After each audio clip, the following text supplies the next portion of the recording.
साबिक वज़ीर आज़म इमरान खान की जानिब से बहुत बड़ी स्टेटमेंट आई है। पहले मैं वो स्टेटमेंट आपके सामने रखता हूँ, फिर आपको बताता हूँ कि होने क्या जा रहा है। इमरान खान साहब ने कहा है कि कौम इलेक्शन की तैयारी करे, दिसंबर तक आम इंतखाबात का ऐलान हो जाएगा। ये इमरान खान साहब की स्टेटमेंट थी।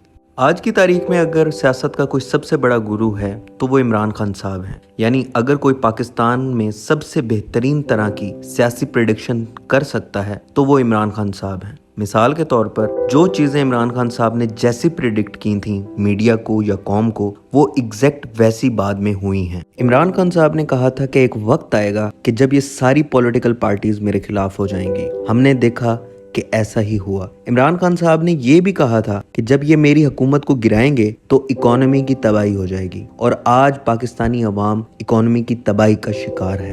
इमरान खान साहब ने ये भी कहा था कि मियां नवाज शरीफ साहब को वापस लाया जाएगा और तब तक मुझे गिरफ्तार कर लिया जाएगा और मेरे ऊपर झूठे मुकदमात बना दिए जाएंगे, लेकिन नवाज शरीफ साहब के सारे मुकदमात खत्म कर दिए जाएंगे, और ऐसा ही हुआ। और फिर इमरान खान साहब ने यह भी कहा था कि सब मिलकर भी मुझे हरा नहीं पाएंगे, मैं अकेला इन सब को शिकस्त दे दूंगा, और सबने देखा कि ऐसा ही हुआ। और अभी कुछ देर पहले बहुत सारे लोगों ने ये भी कहा था कि इमरान खान साहब वापस आ रहे हैं, बहुत जल्द बाहर आ रहे हैं, लेकिन इमरान खान साहब ने बजाते खुद ये स्टेटमेंट दी थी कि अभी मुझे जेल से बाहर आने में 3 से 4 महीने लगेंगे, जो कि अप्रॉक्सीमेटली अक्टूबर से नवंबर तक का टाइम बन रहा है। और आज इमरान खान साहब ने ये स्टेटमेंट दे दी है कि दिसंबर तक कौम इलेक्शन की तैयारी करे। इसलिए मीडिया वाले पाकिस्तान की सियासत में इमरान खान साहब को एक गुरु की नज़र से देखते हैं, क्योंकि इनकी तमाम प्रेडिक्शंस हमेशा से सही रही हैं।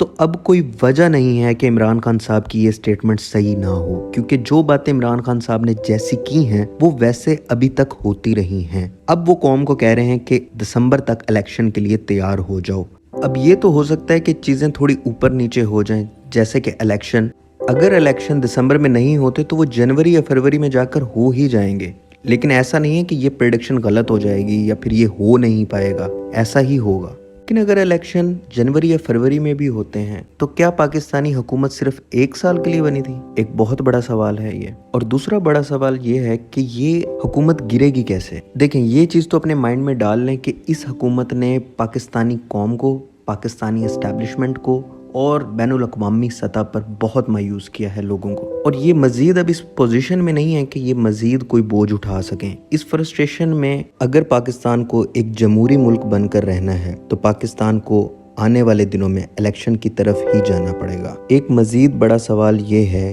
कि आने वाले इलेक्शंस में क्या इमरान खान साहब जीतेंगे या हारेंगे? तो इसका आसान तरीन जवाब ये है कि जिन लोगों को 8 फरवरी वाले इलेक्शन पे ये लगता था ना कि इमरान खान साहब शायद हार जाएं, तो अब वो भी कह रहे हैं कि नहीं, इमरान खान साहब की पॉपुलैरिटी पहले वाले इलेक्शन से अब 200 टाइम्स ज़्यादा हो चुकी है। तो अब उन लोगों की भी कन्फ्यूजन दूर हो चुकी है कि इमरान खान साहब की मकबूलियत में पहले से बहुत ज़्यादा इजाफा हो चुका है, और ये वाहिद शख्स है पाकिस्तान की सियासत का जिसकी पॉपुलैरिटी हर गुजरते दिन के साथ बढ़ती गई है, कम नहीं हुई। 1 साल से लोगों ने ना उन्हें देखा है ना सुना है, तो लोगों के दरमियान में इमरान खान की मकबूलियत पहले से ज्यादा बढ़ चुकी है। अब तक के एनालिसिस से हमें यही जाहिर हुआ है। तो आने वाले इलेक्शन में ऐसा नजर आ रहा है कि पीटीआई पहले से ज्यादा सपोर्ट लेकर आएगी, अपने निशान के साथ आएगी और अपने लीडर के साथ आएगी, तो फिर उनको रोकना मुश्किल हो जाएगा। उन जमातों के लिए जिन्होंने जितने वादे किए हुकूमत में आने के बाद वो सारे उलट कर दिए, तो अब लोग इन हुक्मरानों को जालिमों की तरह देख रहे हैं और इनको एक्सेप्ट नहीं कर रहे।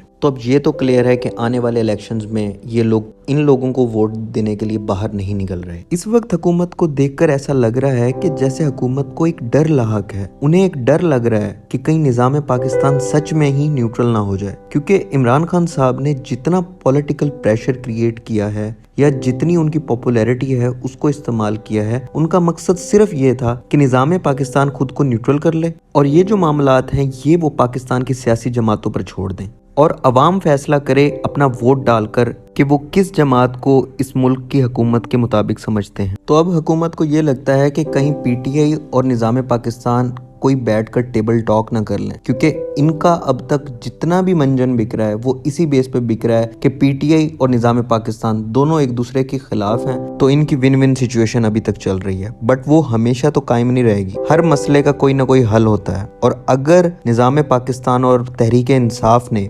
बैठकर इन मामलात को कवर कर लिया तो ये हुकूमत और इस हुकूमत के लिए इमरान खान को गिराना बहुत मुश्किल हो जाएगा। अभी तक के लिए इतना ही। अपना बहुत सारा ख्याल रखें। अल्लाह हाफिज़।